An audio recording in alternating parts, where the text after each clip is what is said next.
Welcome back to the show. I'm Mark Sylvester. He's John Goldman.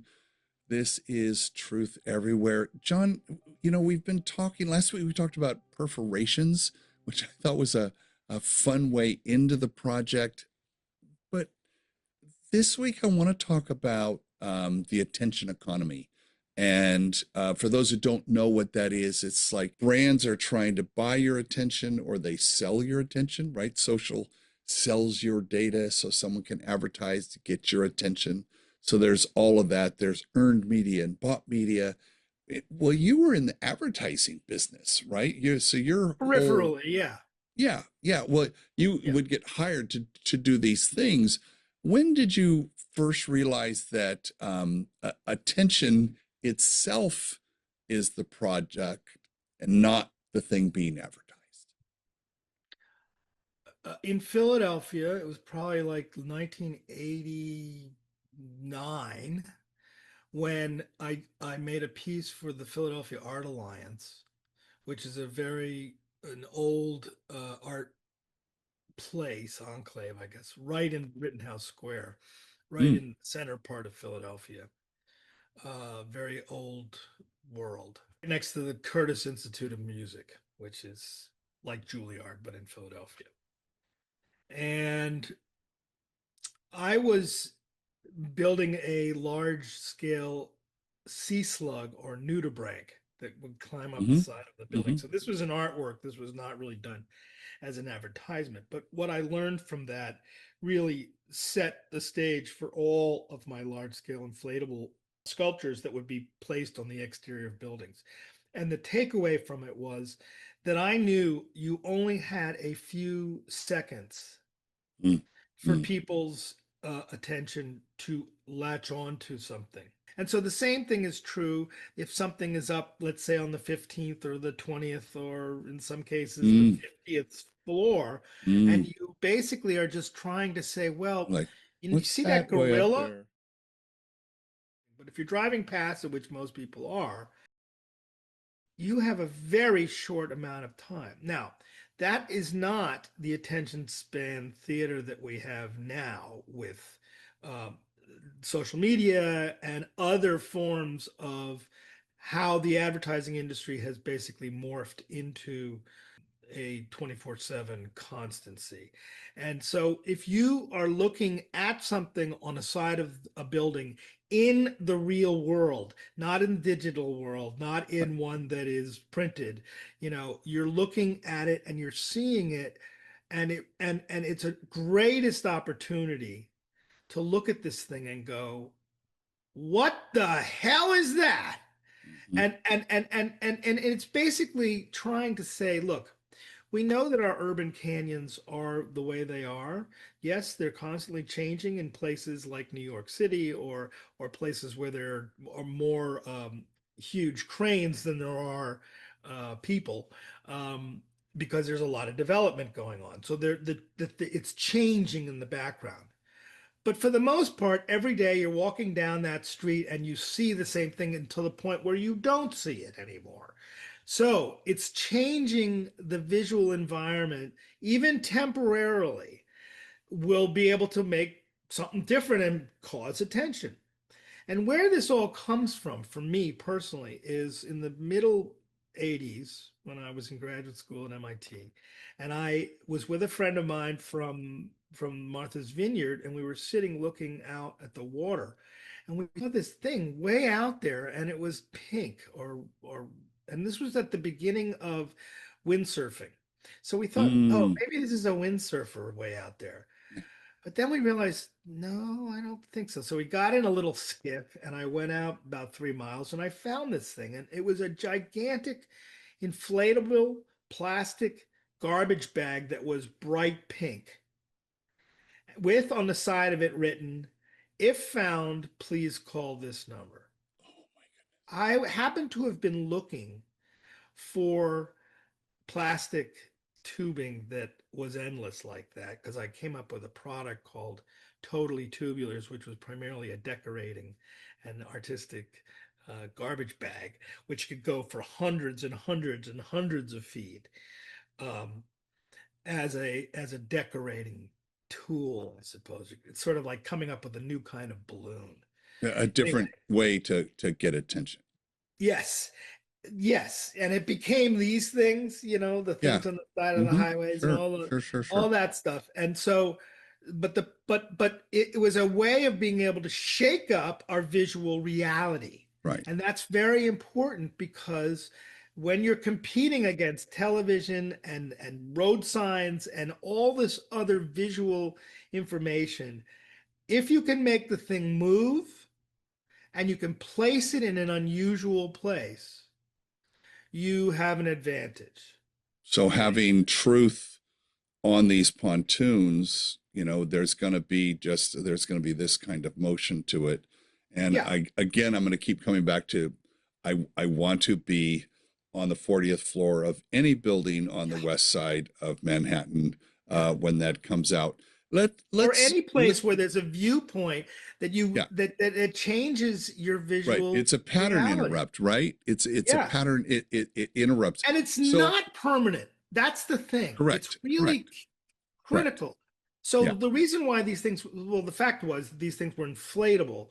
So I mean, I remember when my daughter was born, I had to call my rigger, somebody who I'm very fond of, and he because I had a huge inflatable genie's head that I had made that was coming out of an iconic milk bottle, the oldest children's museum in Boston, the Boston Children's Museum. So it was this big genie's head. Well, a bird flew into it and punctured it, and down it went. So I'm in the birthing room for my daughter, and I had to. That was the only person that I called was my rigger to say, take this thing down. But the vulnerability of the inflatable stuff um, sort of forced its ephemerality, its temporariness, and I think that we don't regard the temporary like we should. Mm. And I Well, think it's the that's what memory is made of. right, right. It's the, you had to be there. It's like I'm an improv in an improv troupe, Yeah, and recording improv and showing it after the fact is such a diminished experience as opposed to being there in the moment and that thing happens. I want to take a little different tack here. One of the things about advertising is that one might and rightfully say that we're manipulating attention, right? We're through our manipulation of things, we know how to get at you. This current crisis of truth that we have, do you see something inside this attention economy and advertising and grabbing people's attention that um, that's hitting you now? What's your take on that? And how are we? I mean, is this a manipulation of how people think or feel or have an opinion? sure. Look, Okay. we have choices. We have choices. We sit down, we figure here is a subject. It may be a product, it may be a concept, as in the case of truth. We make decisions on the placement of how we're telling that story. As storytellers, we have to map this out as an experience that is, um, storyboarded, so to speak. Sure. I mean, as filmmakers, that's the way we think about it. Right. And so Yep. Yep. you're thinking, how and where can I place this so I get maximum attention? And what are we trying to say? It's always a way of being able to refine your message. And so in the case of Truth Lost at Sea, to my mind, it is an appeal to elegiac, this sort of fondness. Oh, Okay. okay. Sure. Okay. Sure. So Sure. Sure. but with a tinge of sadness to it, because Mm, it's about memory. Okay. And we're mm. trying to be able to remember when people were honest. Give you 2 cents for all your fancy rules if behind them they didn't have a little bit of plain, ordinary, everyday kindness. And a little looking out for the other fella, too.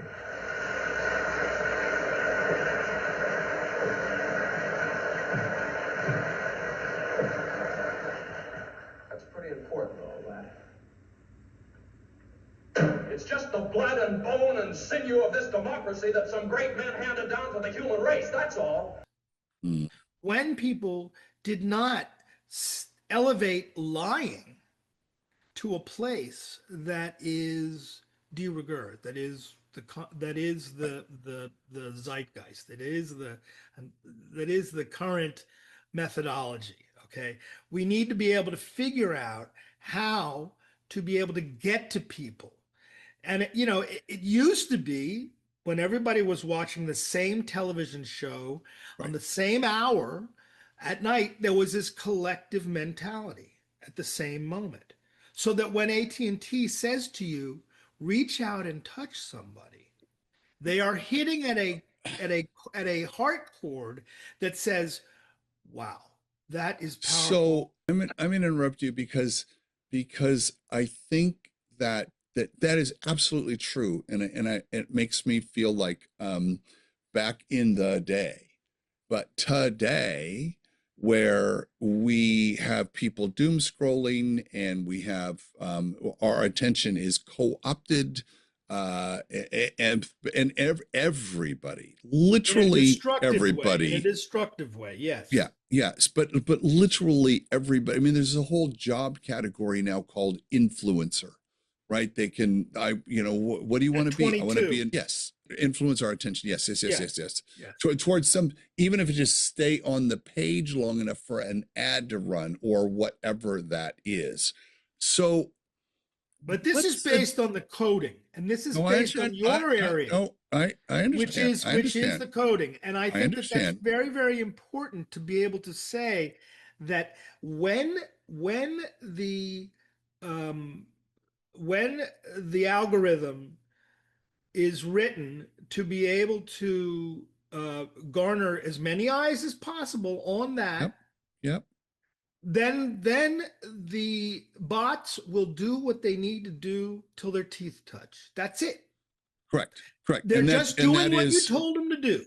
100%. So back on the choices part, we are making choices that are about positioning. And they're about trying to be able to capture an ever dwindling attention. It starts at 15 minutes with Andy Warhol, but now it's down to 15 milliseconds. Right, correct. Because we're doing this. So what's the difference between capturing attention and earning it? Whatever your story is, needs to succinctly state or humorously state, because humor is a big transfer of that. Yep. And emotionally. So this is back to the AT&T thing. Sure, That's how do we pull on the heartstrings? Right. And I think we lost something about, all these people on a hill with I'd like the world to sing with me. That's that's what I'm talking about. And when you heard that classic song, you want to buy the code. Right. Just because you're being associated with it, not even because of the sense of this being a collective call to humanity is basically what that is. And that's why that was such a brilliant ad campaign. And so the attention economy, it runs on outrage and novelty and speed, but you're countering it because you will get attention. This project will get attention locally and internationally. That's awesome. But I mean, that's the point. That's the point, right? So it's outrage, novelty, and speed, yet you're countering it with something that moves at the pace of a river. Is that the point? Yeah, I think I love your wording of that. that is so poetic, and it's an interjection of poetry in our lives, which we need. And Mm, it's also a mm, way of being mm. able to connect you to a physical reality that Right. moves, frankly, in glacial time. Correct. Okay. And all of this goes back to, in an art context, to people like Robert Smithson, who I've mentioned before. But Robert Smithson built the Great Spiral Jetty out in the Great Salt Lake, which, in its for its own up and down water levels, it's really, really water loss at this point. But when he designed this thing and died not too long after that, a young man, um, this huge stone spiral jetty that goes out into the Great Salt Lake is planned in glacial time. And that kind of thinking is what we're talking about when we think of Stonehenge, when we think of those huge Aku Aku heads in Easter Island. Or the Naja lines in Peru, which could only be seen really fully from Right. the air, Right. or those gigantic chalk horses in Somerset in England. There's tons of these examples that appeal to a a gigantic sense of creativity in a way that appeals to our humanity. And so Mm, that's what I'm trying to do when we're mm, doing mm, Truth Lost at Sea. We're trying to make a symbol around a word, which is very, very powerful word. Difficult word. It's easier to lie than it is to tell the truth. But the bottom line is, what we're trying to do is say, truth doesn't have to be lost at sea. You can be mm, the rescuer of it. mm, You can stand up in your own life being honest, which truth is part of, trustworthy, which is an integral part of what truth is. I mean, truth, if I was to give you an explanation of what truth means, mm. it's a common recognition of a a shared and understood reality based on fact.